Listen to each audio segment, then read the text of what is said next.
these days I hear a ton of really desperate stories, mostly from young guys.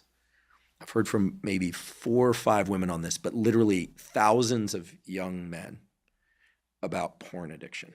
Every time I hear about it, I feel so fortunate that I grew up in a time where, or maybe I just don't have the wiring for it. And if I did, I'm pretty open on this podcast. It's never been an issue for me. Yeah. And they're telling me that they can't stop watching porn. I get the sense that they're not enjoying this experience anymore because they're reaching out to me saying, how in the world can I quit? And what do I tell them?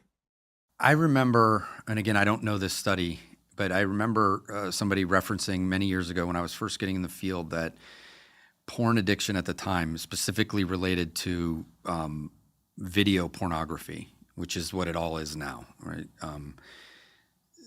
It was having the same impact on the brain in young men as crack cocaine. I mean, it's extremely powerful.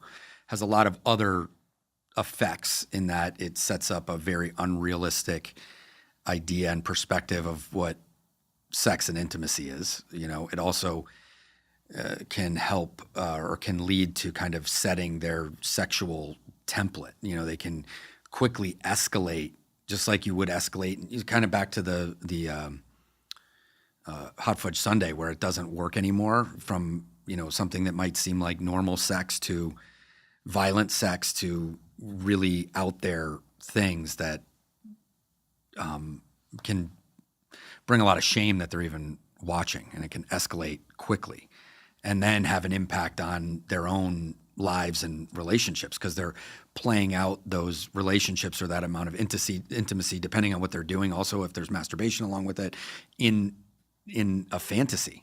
Well, what I'm also hearing is that anytime they are in a real life intimate scenario, which seems to be fewer and fewer times nowadays in the younger generation, that they're having sexual anxiety, sexual performance issues, which makes sense if their brain and nervous system is getting wired by porn to observe sexual behavior as opposed to being in the experience of intimate sex behavior, right? 2 different things, to be in the experience versus watching someone else's experience of it, which is what pornography is. Yeah. This was probably 10, 15 years ago, where we were treating treating a lot of soldiers that had come back from Afghanistan or Iraq, and, you know, they had access. This was like the first wars where they had access to the internet. I mean, there's a lot of other things. So there was a lot of combining of sex and violence, right? They're around a lot of violence, and then they're watching sex, and then that kind of sexual template would set around, like, in order for them to get pleasure out of sex, it would need to be aggressive or even violent, or very risky. You know, so there's all these things that kind of collapse together. There were other things going on. It was like the first time that they had also really had access to video chats, to be able to, like, be on a battlefield and then come back and be talking to their spouse about something that's going on with the kids. It was very confusing environment for those guys, and men and women. You know, the porn addiction is a tough one, you know, because it's everywhere. I mean, now you can find it on any social media almost. Maybe not anyone, but it's not really limited, you know, and even if it's not, you know, I know certain states have just put in where you have to put in your ID to get it, but there's tons of ways around that and other sites that people can go to. And I run into that with a lot of, it does seem to be young men, you know, and it's a way for them to play out some sort of fantasy around connection and relationship, and it makes their world really small. I don't think it's the same as gambling, but it can make their world very, very small, in that they're, instead of finding relationships out in the world, and it's not necessarily a relationship, but they're what they believe they're getting out of a relationship, they're then getting out of watching porn. It seems like basically stopping completely is the answer. And people say, and I'm not trying to moralize here, right? I'm not telling people what's moral about this.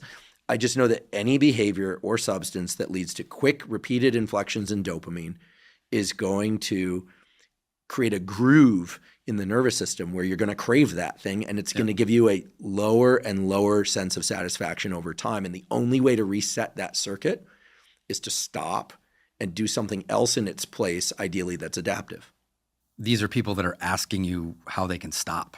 They're telling you, I can't stop. How do I do it? So it can be similar to other addictions. First the admission part that it's a problem or awareness it is, and then being able to start to talk to somebody and start to take some accountability around it. Not accountability like you're doing something wrong, but to be able to have some sort of identify the behaviors that start leading to that. That can be done in therapy. There's other 12-step groups that can help people with that, to identify what their sobriety would look like, if you want to call it sobriety, what it looks like. And if it does involve not watching any porn, then that's the rule set that they have. And then they figure out, either with their therapist or in their treatment center or with their sponsor or community in 12-step, like, how am I going to be held accountable to that? And that might be doing the things like we talked about, laying out, looking at your day ahead. At the beginning, they might need to look at things like, there's ways and software out there to not be able to look at that on your phone, or have an accountability partner that can, they have to approve websites you go to. And that's not to say that they have to do that forever, but it's something that's available, right? 50 years ago or 30 years ago, someone had to find their dad's porno mag somewhere and then look at it. Now it's on their phones or computers. Well, we know that increasing accessibility increases addiction. Right. This has been studied over and over again, and people say, well, what about red light districts and things? And there's some caveats that have to do with when you create areas within cities where certain things are allowed. But this has been tested many times. It's also true, and it's kind of a duh, but to quote Anna Lemke, it's impossible to get addicted to a substance or a behavior that you've never taken or engaged in. Right. So some things are best avoided entirely. Are there specific 12-step programs for porn addiction that are separate from, say, sex addiction? If people look it up, I'm sure there's meetings out there that are specific to that. There are some treatment centers that have tracks that deal specifically with that. There's therapists that work very closely with that. And I believe that there are some 12-step, there's pretty much 12-step programs for any sort of, within things like SA or SLA, there'll be subsets of meetings for people that are with a very specific condition. And one of the reasons I wanted to discuss this today is because I hear about it so much, is unlike alcohol or drugs, there's a kind of extra layer of shame associated with pornography addiction for people. So many times we've heard, this celebrity was an alcoholic or drug addict, wrapped their car around a pole, was arrested, this and that. Then they get sober and everyone still loves them more, right? If we knew that a given celebrity was like a porn addict or something, we look at that person differently. Yeah. Especially if they're male. We just look at them differently. And so reducing some of the shame around it, I think, is key to helping them recover. Because I can tell you, there's the questions initially came in kind of like, as is often the case with men when they're trying to talk about issues, that they were kind of cloaked in like, what are your thoughts about NoFap, which is this thing where guys withhold ejaculation. Okay. Does it increase testosterone? It turns out in the short run it does. In the long term, it's probably not good for the prostate, et cetera. But then it turned out they were really asking about masturbation. They were really asking about pornography. And then all of a sudden, I don't know what changed out there, but there's been this deluge of questions from young guys of how they can stop engaging in online porn. A key to that is what you said about we look at them differently. They're going to keep it secret. And there's a saying, secrets keep us sick, but I believe there's like a real, almost a biology to that, in that, if you're holding it in, not sharing it, there's no really place for it to go but shame. And shame separates us. And separate, we're not connected. And not connected, we're alone. And alone, we're, we keep carrying that forward. Alone, we're dead. Maybe not in that sense anymore, like we talked about earlier, but like we're not really living.